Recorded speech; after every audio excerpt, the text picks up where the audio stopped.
Welcome to What Went Wrong, where today we're doing our 2025 political recap. How you doing, Max? I'm right. How are you? Great. Right. So would you like to start off with our first topic, which I think is the budget, correct? Yeah, well, it's the biggest event of 2025, many would say, apart from a few illegal wars here and there. Hmm. Very controversial from the Labour Party. Lots of key policies introduced, which have drawn a lot of criticism from both sides of the political spectrum. So I think we ought to start talking about the two-child benefit limit. Yeah, so what do you think's the most significant factor of the two-child benefit cap being raised or removed, I suppose, isn't it really? What, as in, what are the consequences? Yeah. with- Yeah. Well, the messaging from the Labour Party was that by lifting it, they'll lift 500,000 kids out of poverty.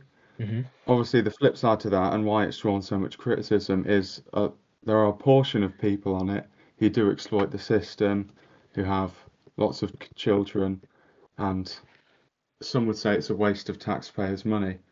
I don't know whether I would have that view because there's a statistic out there that 70% of people on the two-child on the benefit on the child benefits in general are already working, mainly single parents, and their families that are suffering have suffered ever since this was introduced by Theresa May 9 years ago.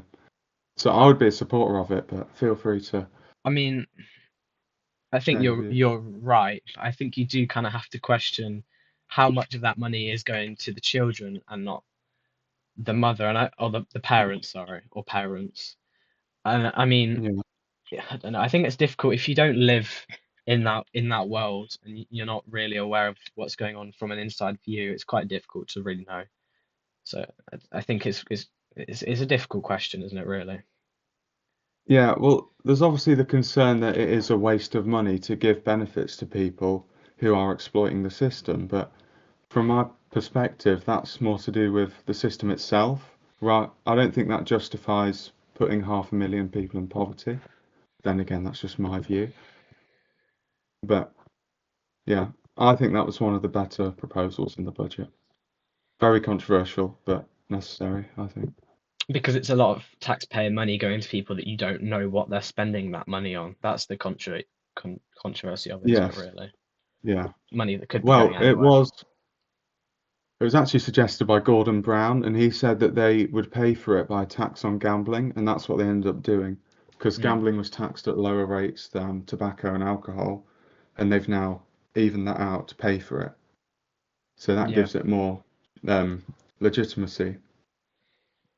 I feel like I want to know, do you think there would be it'd be a fairly good idea to have kind of a restriction on where that money could go, the benefits, when people get benefits, kind of what they're allowed to spend that on in some way, or do you think that's kind of stepping the line a bit? Well, if you look at places like America, they have like vouchers and different Mm. things for their benefits and social security. But it's a difficult debate because you don't know how much government control over people's lives is too much, and it's very hard to draw the line on how much government control people should have Mm. or how Yeah. much freedom they should have from the government. So I don't think that would work. I mean, you could look at constantly like means testing people for benefits, but I've not really looked into how you could stop benefits fraud. So No, I it's don't a know, it's difficult a very issue. interesting debate. Mm. Mm. Okay, so how about the mansion tax? Because I think that's probably one of the most significant parts of the budget. Yeah, well, I don't think it's a particularly good thing because the messaging from the Labour Party is that you need to tax higher earners for their property and they should pay their fair share. But the Greens have gone all in on that. Zach Palanski's whole message is a wealth tax, that we should pay for things through that, and that would reform our system. So, similar to how the Conservatives and Reform UK have a problem with party image, the same issue will occur with the Labour and the Greens, who can't really differentiate themselves. And that's much more of an issue for Labour, who have a record in government and are Mm. ultimately quite hated at the minute because of the decisions they've made and the various U-turns on different policies. And I think you can't ignore the fact that it's going to draw away a lot of big businesses from the UK, which ultimately provide a lot of tax, and you want for a more left party like Labour, and they're trying to find that balance between um taxing the rich as they kind of pledge, but then you don't want to make them leave. You don't want them because they still provide a lot of tax. You want to rinse as much money out of them without them abandoning ship, right? So it kind of well, Well, there's only 400 million in revenue from the mansion tax, so the whole idea of it being sort of transformative is not really true. It's made very little difference, or it will make when it's introduced in 2 years' time, very little difference. I just don't think, I think it's just a gimmick. I'm not really on board with that at all. what do you mean a gimmick? Well, they're just saying they're trying to satisfy parts of their party that are frustrated with the inequality in the UK, quite rightly, Mm. and they're just trying to satisfy them through this. But if they don't make changes on key issues, like with housing, is a big one, especially for the younger generation, like with the cost of utilities and energy bills, then I don't think they're going to be able to maintain any of their support base. Okay, and you think that's gonna help Green probably? Well, yeah, because the Greens have always run on funding public services well, like education and healthcare. It was something like in 2024, 60% of people in education voted for Labour. That's now shifted completely to the Green Party because they're pledging this funding through wealth taxes. So it's incredibly appealing. But it's Green's pledges about wealth tax that would be more of an issue when it comes to businesses leaving the UK, Yeah, isn't it? That's that well, that that's the what's bit. to But say that Labour don't end up kind of taking a note out of Green's book and pushing further later on, making it more extreme. well, I don't think they will because they've got an image problem. They need to fix key issues without talking about a wealth tax to differentiate themselves from the Green Party. Yeah, fair I would point. So what about the EV tax? What do you think about that? Well, the whole thing behind it is that as we phase out electric cars, we're going to lose income on fuel duty because that's one of the government's main source of revenues. The amount of tax they take, it's something like 60p out of what £1.30 a Yeah. litre petrol prices that they take out as government revenue. And then the problem with the EV tax is people have bought electric cars just because they don't get taxed. And so it just seems a bit scammy from the public's point of view, I would say. And they're But do you never not going to think make for back that? the Sorry, revenue. go on. No, go ahead. I say, do you not think for that reason that people are buying cars solely to not be taxed on them? Maybe that means they should be taxed more on them. Well, in the case of electric cars, you've got the environmental agenda on it that you need to have cleaner sources for Mm. cars. With EVs, there's hydrogen fuels that are being advanced at the minute. And so the government for years pushed, I know it's Conservatives, not Labour, but they pushed people to have electric cars Mm. just to now tax them. From the public's point of view, that is incredibly frustrating. Yeah, because they've been listening to all this advice or Mm, sort of influence to move to electric cars for a long time, and they kind of get yeah. screwed over for it. Yeah, it's true. What else have we got that we should talk about? What do you think? Minimum wage. I mean, it's risen. It's very beneficial. But there's a lot of controversy around Yeah, so minimum wage for over 21s has risen to £12.71 per hour. Yeah, that. Yes. and then for under 18s, it's what's it now? 8 pound? Or It's £10 is it 10? 44, I think. So yeah, for under 18s. There's an issue there because and if you don't have a gap between the younger generation's wages, like 16, 17 year Mm. olds and older workers, how are young people going to get a job? And the job market at the minute is just, well, awful. We've It's had our own already experiences with it. Yeah, it's And already very hard for young people yeah, to get jobs, and I'm not sure how so much. there's danger.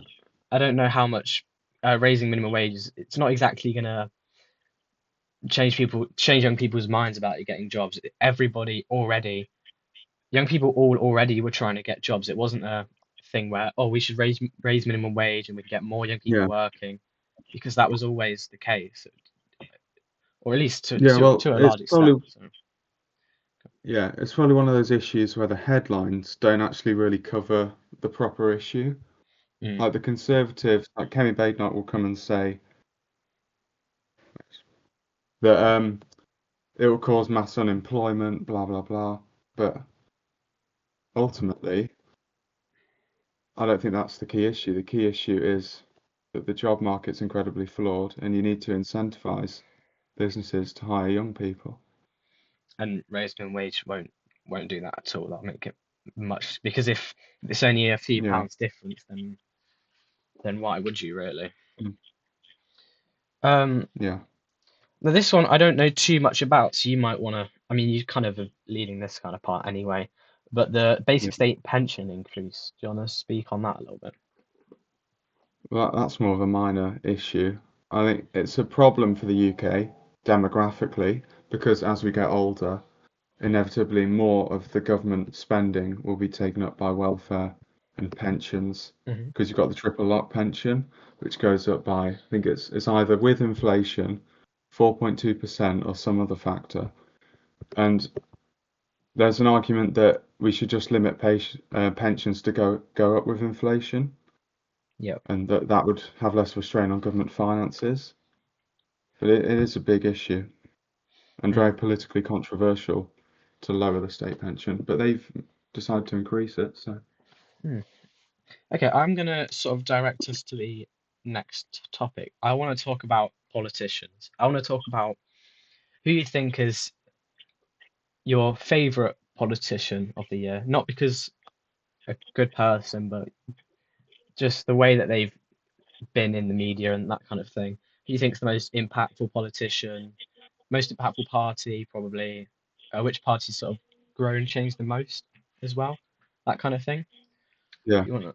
So we'll start with who's your politician of the year? well, the obvious choice would be Zach Polanski Hmm. because of the Green Party membership rise. They tripled their party membership within about 3 months. It was ridiculous. They've now got a larger party in terms of membership than the Conservative Party, which is crazy to say. And What are they at now? they are 200. the ultimate. Are they at 200,000? It's 190, something like that. Wow. It's around that figure. And for a lot of people, they're the only party that can seriously challenge reform with completely the opposite political messaging, especially about migration Mm. and public services. And with the current government, a lot of people see them as the only competent left as well. It's, Yeah, I mean, there is some support for the Lib Dems, but they've not really had much to say about this year. Apart from they're the only party pushing to be closer with the EU, mm. and now Starmer's gone on board with that into 2026. But the Lib Dems haven't at all changed. Like, if you look at the polls, they've been on 14% the whole time. They've been There's pretty been quiet no, this year, haven't they? yeah, I mean, Ed Davey is personally popular, but there That's more hasn't been a about him massive rise. as a person rather than the party, so Yeah. it's not necessarily going to help votes. It might help his Hmm. votes in his constituency, but probably not anything Mm. more than that. I think I would agree with you. I think you can't discredit Zach Polanski's. He's kind of come out of nowhere and blown up, and one of the most popular Yeah, politicians we have at the moment. But if I'm going to play sort of definitely. devil's advocate in some way and talk about someone different, I would say you got to put Nigel Farage up there. Um, He's whether had a dodgy year, but he has, but we're talking about impact here. I mean, he's the most headlined politician, the politician most mentioned on social media all year. What?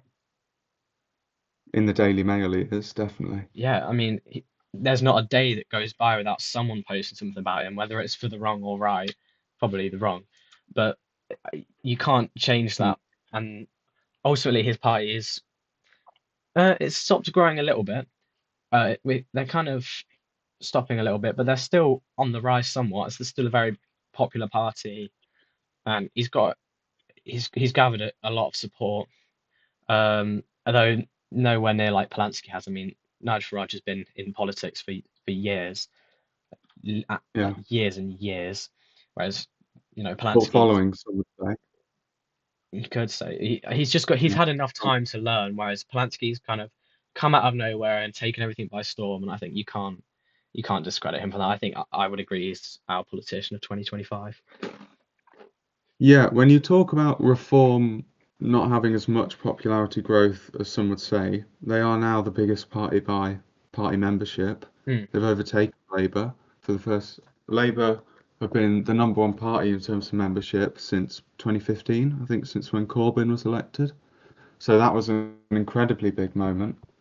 Yeah. It's whether they can obviously sustain that.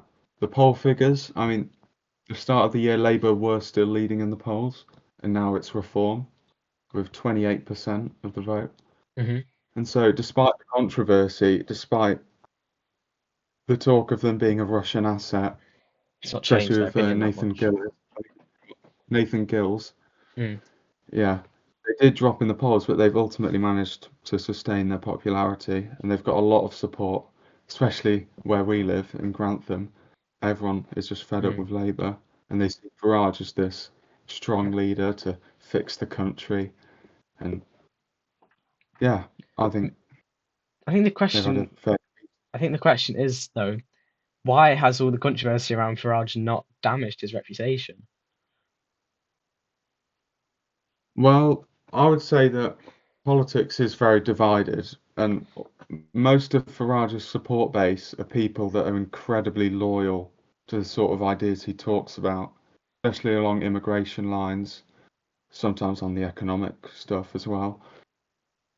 And yeah, so the people that criticize him have already despised him for years, and so it's not going to damage his support base. Very similar to if you look at Trump in America, Hmm.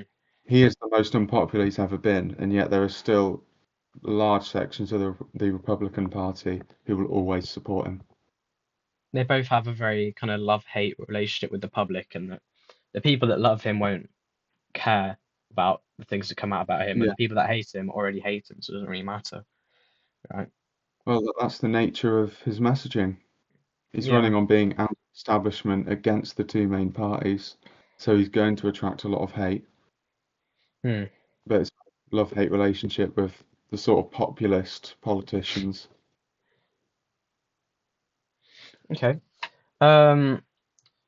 What should we go next? How about the party that's changed the most in 2025? You got any thoughts about that? Changed the most. Um, Yeah. well, you'd probably have to say the Labour Party, of all the Hmm. various like U-turns. It's just not a very good look for them, unfortunately.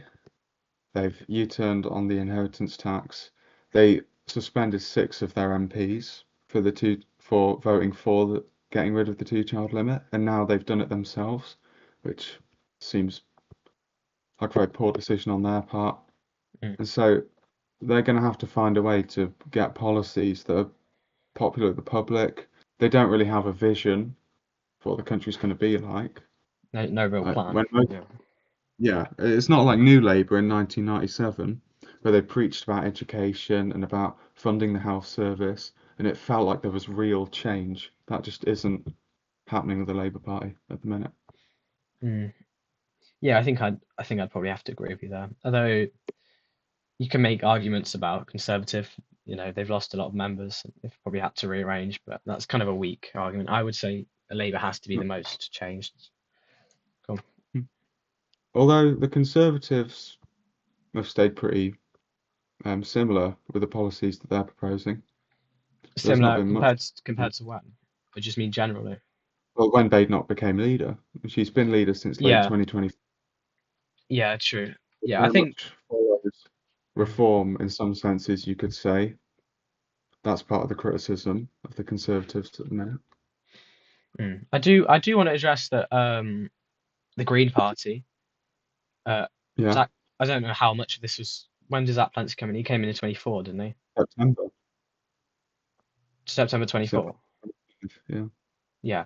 So a lot of the change is 25, so that works fine. I think he's changed the Green Party quite a lot. They kind of shifted their direction a little bit away from the climate and more about economy, which I think is a good change for them. It means they're competing more with Labour for that reason, and that Mm. they feel more like a realistic option to me at least. In that when it was more focused on just the climate, you kind of had the sense that they were more of a protest rather than contender for Yeah, government. single issue party, definitely. Yeah, exactly. Whereas I think Yeah. now they've kind of Zach Delancey's changed that a little bit. He's serious about getting some real power within Parliament, and Yeah. I think he's Does more than on the hug right direction. trees. It's Yeah, exactly. yeah. Um, what next? Should we talk about? Well, we've got some figures about Reform's rise in 2025. Yeah. So yeah, they're now at 270,000 members, largest political party, as you said. Do you think they're still going to keep growing? In terms of party membership or in terms of across the whole? Generally, I suppose, up until when's next general election? 29, whenever it Yeah, is. they've got a while to either make some really interesting decisions In or that some really time, they're bad either going to decisions rise a and good lot decisions. or crumble before we Yeah. get there. Well, in terms of the people they're taking on, because obviously they have to field at least 300 or something candidates to actually win the election, Hmm. there is a fear. Is it fear? There is the danger that they field a lot of ex-Tories that have already been in ministerial positions. I mean, you had Nadhim Zahawi, who's the Chancellor, who got done for £5 million of tax fraud, Hmm. which is a bit on the dodgy side. And there's Robert Jenrick as well, who was sort of seen as more of a rebel in the Conservative Party. He's now gone over to Reform. I feel like if they keep recruiting ex-Tories, they're just going to be put in the same club of Labour, Conservative, and Reform of the idea that they just failed in government. I mean, Farage is And it, basically building a suicide squad, isn't he? It's just a gang of rebels that are trying to get back into politics after being mm, not disgraced, but then they never really got where they wanted to be. Jenrick was fighting for leader. He didn't get it. Probably not very happy yeah, about that. As you said with definitely not. Nadeem, Yeah. fraud. Like it is a political suicide squad, really, isn't it? It's interesting on how long he can maintain that. Mm. I mean, I mean, surely there's got to be something dodgy going on if you have people who aren't always the most. It's a bit ironic, but honest politicians. yeah. But it's only a time until someone betrays reform again or something like Mm. that. Well, the whole branding of Reform UK centres around Farage and the idea that he's the common sense, pint drinking, straight talker. And Mm. so if they increasingly bring on people that have just blatantly failed in their positions, then I don't see how they're going to be able to claw back their image. I also think they need to calm down on their. I don't, it's difficult because I understand why they have to do it, but I think when they keep having arguments with conservatives specifically and just calling them bad things, and it's like they're then recruiting ex-conservatives, and it just makes them look a bit foolish a lot of the time. Like when with both Nadeem and Jenrick, when they brought them in, people resurfaced a lot of tweets, Yeah. yeah, and it just looks bad on them. It really does. I think they need to sort something out there. And I know they have to Well, compete with the Conservatives, but yeah, there is talk of them recruiting a Labour Party member. Well, that's what Farage said anyway. yeah, we mentioned that in the last episode a little There bit. was, yeah, there was a Labour Party member and a Green Party member Mm, that are allegedly going to join Reform. I don't see how they it's can just go from I don't think Labour to that's going to Reform happen. so quick. I'm not sure if that's true, but if it is true, it would be good for him Mm, because then it wouldn't just be a gang of failed ex-Tories. It would mm. actually be a decent political party. But I mean that'd be ideal for Farage because then also you're going to it'd be a very minute number of people, but people that were Labour or Green supporters might then question, oh, why is this MP that I did like gone to Reform?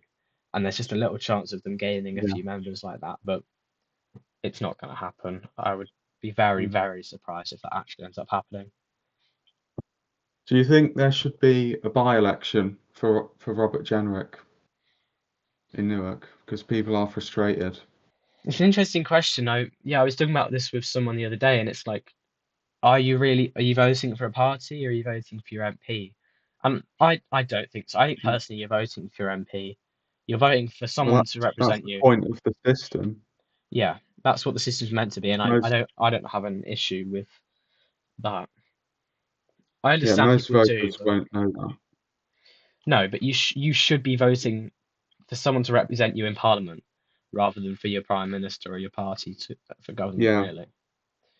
So no, I think it's just impractical and just not really that needed for a yeah. by-election.